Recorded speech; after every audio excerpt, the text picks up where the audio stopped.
जय श्री राम। नित्य प्रति की तरह आइए हम सभी आज फिर श्री रामचरितमानस का पाठ प्रारंभ करते हैं। ओम नीलांबु श्यामल कोमलांगं सीता समारोपित वाम भागं पानो महासायक चारुचापं नमामि रामं रघुवंश नाथम सियापति रामचंद्र की जय। पिछले पाठ में हम लोगों ने पढ़ा है, राजा भानु प्रताप जंगल में गए हैं। एक सुअर को मारने के लिए वो काफ़ी उसका पीछा किया, वो एक खंडहर में चला गया और फिर बाद में ये रास्ता भूल गए। अब उसके आगे देखिए कि गोस्वामी तुलसीदास जी श्री रामचरितमानस में हम सभी को आगे क्या बताते हैं। मंगल भवन अमंगल हारी दरबहु सुदशरथ अजिर बिहारी खेद खिन्न क्षुधित त्रिशत राजा बाजी समेत खोजत व्याकुल सरित सर जल बिनु भयहु अचेत सियापति रामचंद्र की जय। बहुत परिश्रम करने से थका हुआ और घोड़े समेत भूख प्यास से व्याकुल राजा नदी तालाब खोजता खोजता पानी बिना बेहाल हो गया। फिरत विपिन आश्रम एक देखा तह बस नृपति कपट मुनिवेशा जासु देश नृप लिन्ह छड़ाई समर सेन तज गय उपराई। वन में फिरते फिरते उसने एक आश्रम देखा। वहाँ कष्ट से मुनि का वेश बनाए एक राजा रहता था, जिसका देश राजा प्रताप भानु ने छीन लिया था और जो सेना को छोड़कर युद्ध से भाग गया था।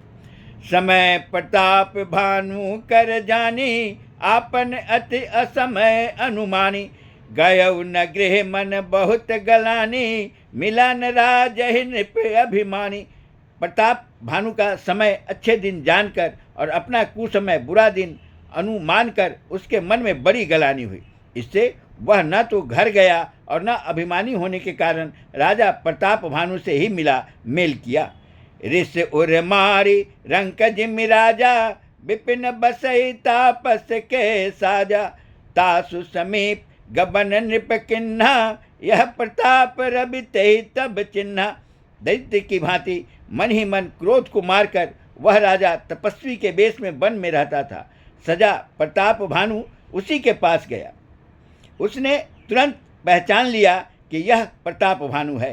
राउत त्रिसित नहीं सो पहचाना देख सुबेश महामुनि जाना उत्तरी तुरगते किन्ह प्रणामा परम चतुर न कहो निज नामा। राजा प्यासा होने के कारण व्याकुलता में उसे पहचान न सका।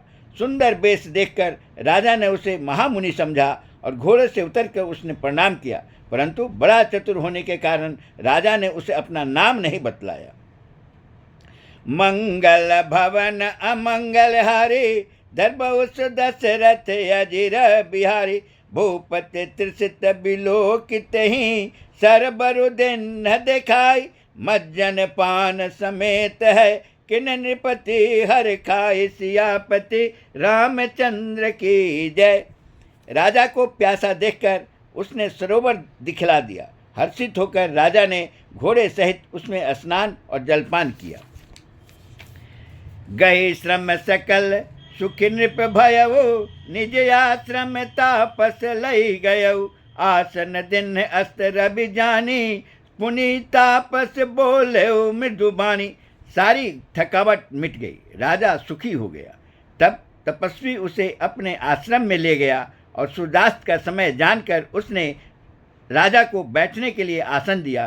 फिर वह तपस्वी कोमल वाणी से बोला, को तुम्हें कस बन फिरहूँ अकेले सुंदर जुबा जीव पर हेले चक्रवर्ती के लक्षण तोरे देखत दया लागी अति मोरे।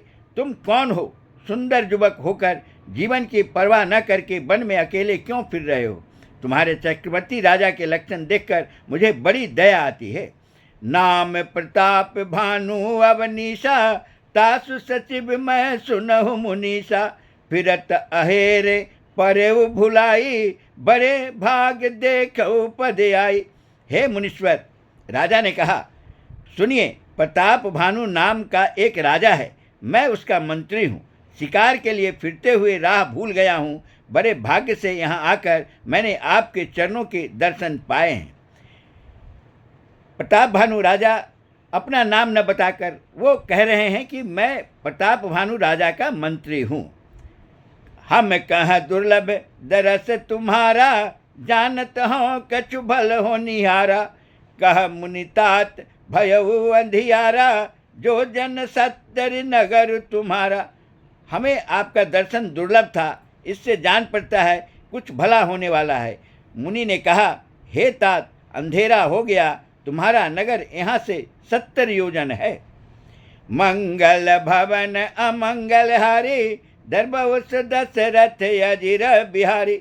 निशा घोर गंभीर बन, पंथ न सुनहु सुजान। बसहु आज वस जान तुम, जायहु होत बिहान। सियापति रामचंद्र की जय। हे सुजान सुनो, घोर अंधेरी रात है, घना जंगल है, रास्ता नहीं है। ऐसा समझकर तुम आज यहीं ठहर जाओ, सवेरा होते ही चले जाना। मंगल भवन अमंगल हारी, दरबहु सुदशरथ अजिर बिहारी। तुलसी जसी भक्तव्यता, तैसी मिलई सहाय। आपुनु आबै ताहि पहीं, ताहि तहाँ लई जाय। तुलसीदास जी कहते हैं, जैसी भवितव्यता होती है वैसे ही सहायता मिल जाती है।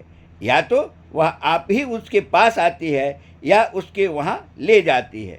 अतः हम सभी को हमेशा धैर्य बना के रहना चाहिए। जो भी हमारे प्रारब्ध में होगा हमें अवश्य मिलेगा। लालच में पड़ के अपने आप को और विशेष संकट में डालना उचित नहीं होता। आगे देखिए गोस्वामी तुलसीदास जी और क्या कहते हैं। भले ही नाथ आय सुधर सीसा, बांधि तुरग तरु बैठ महिषा। नृप बहु भांति प्रशंसे उताही, चरण बंद निज भाग्य सराही। हे नाथ, बहुत अच्छा, ऐसा कहकर और उसकी आज्ञा सिर चढ़ाकर घोड़े को बिक से बांधकर राजा बैठ गया। राजा ने उसकी बहुत प्रकार से प्रशंसा की और उसके चरणों की वंदना करके अपने भाग्य की सराहना की। पुनि बोले मृदु गिरा सुहाई, जानि पिता प्रभु करऊ ढिठाई। मुहि मुनीस सुत सेवक जानी, नाथ नाम निज कहु बखानी। फिर सुंदर कोमल बानी से कहा, हे प्रभु, आपको पिता जानकर मैं ढिठाई करता हूँ। हे मुनीश्वर, मुझे अपना पुत्र और सेवक जानकर अपना नाम धाम विस्तार से बतलाइए। तेहि न जान नृप नृपहि सुजाना, भूप सुहृद सो कपट सयाना। बैरी पुनि क्षत्रिय पुनि राजा, छल बल किन्न चहे निज काजा। राजा ने उसको नहीं पहचाना, पर वह राजा को पहचान गया था। राजा तो शुद्ध हृदय था और वह कपट करने में चतुर था। एक तो बैरी, फिर जाति का छत्री, फिर राजा। वह छल बल से अपना काम बनाना चाहता था। समुझि राज सुख दुखित अराते, अवा अनल इव सुल गई छाती। सरल बचन नृप के सुनि काना, बयर संभारी हृदय हर खाना। वह शत्रु अपने राज्य सुख को समझ करके स्मरण करके दुखी था। उसकी छाती कुम्हार के आवे की आग की तरह भीतर ही भीतर सुलग रही थी। राजा के सरल वचन कान से सुनकर अपने बैर को याद कर वह हृदय में हर्षित हुआ। मंगल भवन अमंगल हारी, दरबहु सुदशरथ अजिर बिहारी। कपट बोरी बानी मृदुल, बोले जुगति समेत।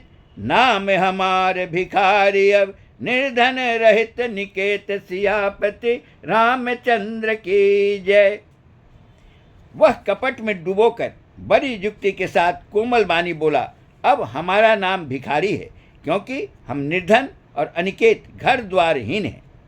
कह नृप जे विज्ञान विधाना, तुम सारी के गलित अभिमाना। सदा रही अपन पौ दुराए, सब विधि कुशल कुबेश बनाए। राजा ने कहा, जो आपके सदृश विज्ञान के निधान और सर्वथा अभिमान रहित होते हैं, वे अपने स्वरूप को सदा छिपाए रहते हैं, क्योंकि कुबेश बनाकर रहने में ही सब तरह का कल्याण है। प्रकट संत वेश में मान होने की संभावना है और मान से पतन की। तेहि ते कहीं संत श्रुति तेरे, परम अकिंचन प्रिय हरि केरे। तुम सम अघन भिखारी अगेहा होत बिरंच से वही संदेहा। इससे तो संत और वेद पुकार कर कहते हैं कि पास अकिंचन सर्वथा अहंकार ममता और मान रहित ही भगवान को प्रिय होते हैं। आप सरीखे निर्धन भिखारी और गृहहीनों को देखकर ब्रह्मा और शिव जी को भी संदेह हो जाता है कि वे वास्तविक संत हैं या भिखारी। जे शिशोषित चरण नमामि मोह पर कृपा करिए अब स्वामी। सहज प्रीति भूपति कई देखी आप विषय विश्वास विषेखी। आप जो हों सो हों अर्थात जो कोई भी हो, मैं आपके चरणों में नमस्कार करता हूँ। हे स्वामी, अब मुझ पर कृपा कीजिए। अपने ऊपर राजा की स्वाभाविक प्रीति और अपने विषय में उसका अधिक विश्वास देखकर सब प्रकार राज ही अपनाई बोले अधिक स्नेह जनाई। सुनु सति भाव कहु महिपाला यहाँ बसत बीते बहु काला। सब प्रकार से राजा को अपने बस में करके अधिक स्नेह दिखाता हुआ वह कपटी तपस्वी बोला, हे राजन सुनो, मैं तुमसे सत्य कहता हूँ, मुझे यहाँ रहते हुए बहुत समय बीत गया है। जय श्री राम। आज का प्रसंग हमारा यहीं तक रहेगा और कल की कथा में हम देखते हैं, कल के पाठ में आगे गोस्वामी तुलसीदास जी हमें क्या बताते हैं। आप सभी की बड़ी मेहरबानी हो रही है, आप सभी हमारे इस पाठ को सुन रहे हैं और ध्यान मग्न होकर सुन रहे हैं, आप अपना विचार भी प्रकट कर रहे हैं। मुझे सुनकर बहुत अच्छा लग रहा है। आप अपने भी भाई बंधुओं को इसे शेयर किया कीजिए ताकि आपको तो लाभ हो ही रहा है, उन्हें भी लाभ की प्राप्ति हो। जय श्री राम।